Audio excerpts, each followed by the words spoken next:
Shanghai says it's reopening, but it's still doing COVID lockdowns.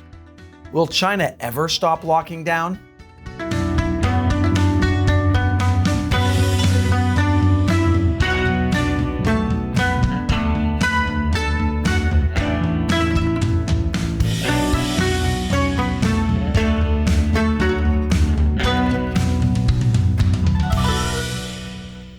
Welcome to China Uncensored. I'm Matt Gnezda, filling in today for Chris Chappell. This episode is sponsored by Surfshark. You should be using a VPN like Surfshark to protect yourself whenever you go online.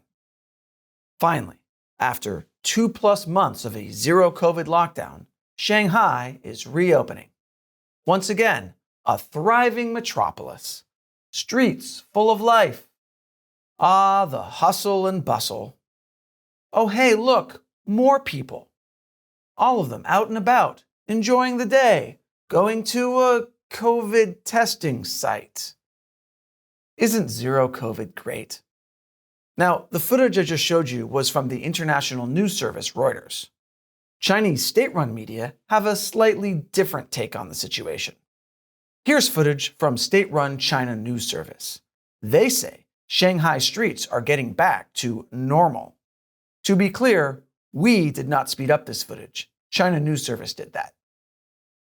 Yeah, when you have to speed up footage to make it look like there are more people on the street, that doesn't exactly scream getting back to normal. To be fair, here's some state-run media footage that actually shows a decent number of people on the streets. You can see dozens of people at a time. Dozens! In a city of 26 million. And it turns out, this was probably the busiest street in Shanghai. According to a reporter for The Economist, state-run media are using this street to make it look like all of Shanghai is back to normal, when it is not. Now that Shanghai is slowly reopening, Chinese authorities are trying to make people forget all the ways they've screwed up over the last few months. And to do that, they need to emphasize how great things are in Shanghai now, turning defeat into victory. Shanghai is aiming to end its lockdown by June 1st. That's only a week from now. So get ready for a giant load of propaganda. Like, isn't it great that the Shanghai metro is starting to reopen? Let's hear from the man on the street or woman in the subway. 您是哪一站上车的？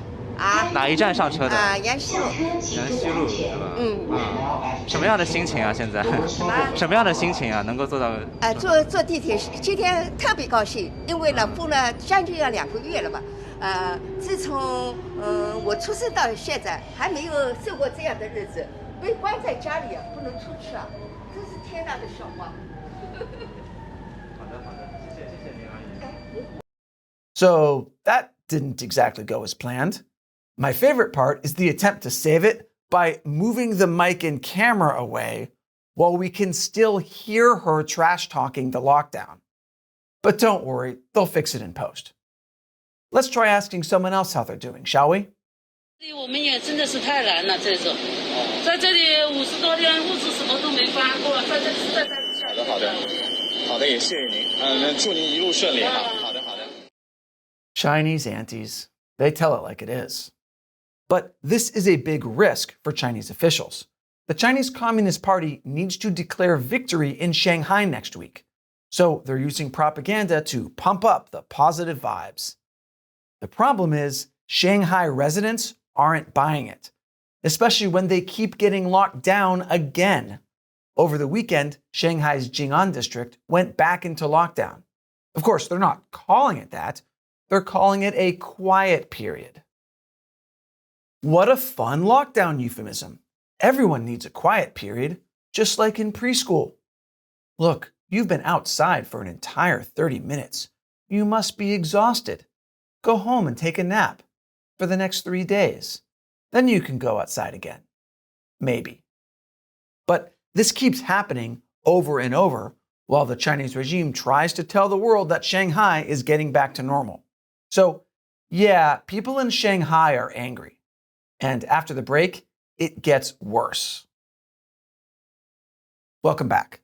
What will Shanghai residents do when they finally get out of lockdown? Go to Shanghai Disneyland. Okay, maybe not. That is the stuff of nightmares. But Shanghai residents don't have to worry about that for now, because a lot of them still aren't allowed to leave their neighborhoods, even though they're supposed to be. That's because the neighborhood committees want to keep them locked down. These committees are made of low-level officials, sometimes even volunteers, and they say whether people can leave or not. According to official numbers, 85% of Shanghai residents are living in COVID-free areas, and they're supposed to be able to leave their apartment complexes and walk around their neighborhoods. But the local neighborhood committees aren't letting them out, or they're only letting them out for 20 minutes, or they're only letting them walk 20 meters from their apartment complex. It's totally arbitrary and stupid, and it's because the neighborhood committees are afraid. They're afraid that if they let people out and they get COVID, then the neighborhood committee will get in trouble. And to be fair, they probably will.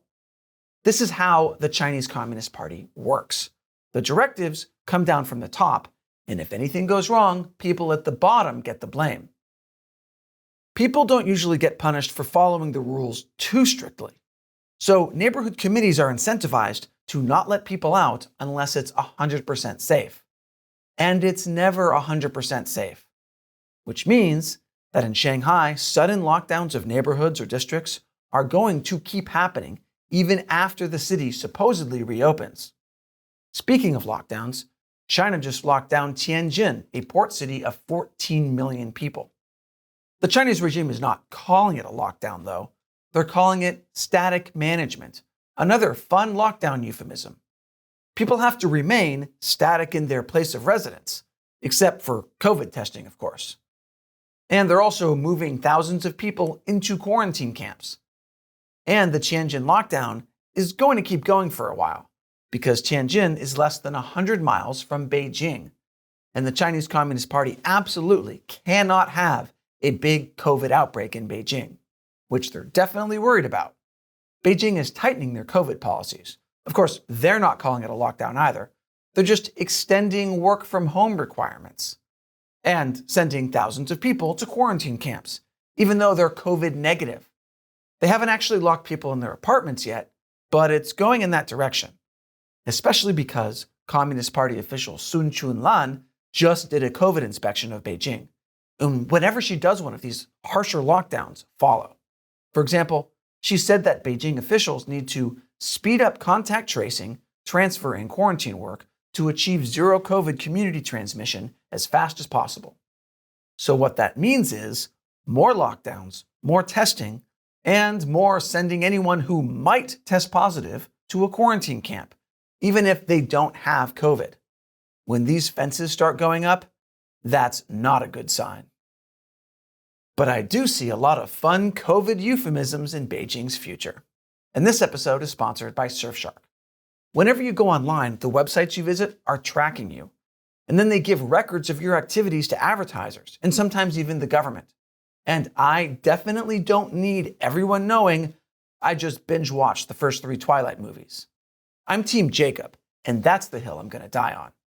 The point is, unless you're using a VPN like Surfshark, everything you do is being watched and collected and saved. And if you're living in a surveillance state like China, it's even more dangerous. Like, what if one day the Communist Party considers Team Jacob to be politically incorrect? Then that's the hill I will die on. But regardless of what you're doing online, you should be keeping your internet activity private with Surfshark. What you do is not the business of advertisers or the government. Surfshark keeps your online data private with uncrackable encryption. And now, Surfshark has a new feature that will tell you when you go to a website if it's been breached or is part of a data leak. Basically, it's another way to keep you safe from malicious actors, like the Chinese government. So if you don't have Surfshark yet, check it out. And with just one Surfshark account, you can use it on all your devices, your phone, your laptop, and your tablet. So try it out now. Surfshark has a special deal for China Uncensored fans that includes 83% off a 2-year plan plus 3 extra months for free. That makes it just $221 a month. So go to surfshark.com/uncensored and use the code uncensored to get this deal. The link is in the description below. Once again, I'm Matt Gnezda. Thanks for watching China Uncensored.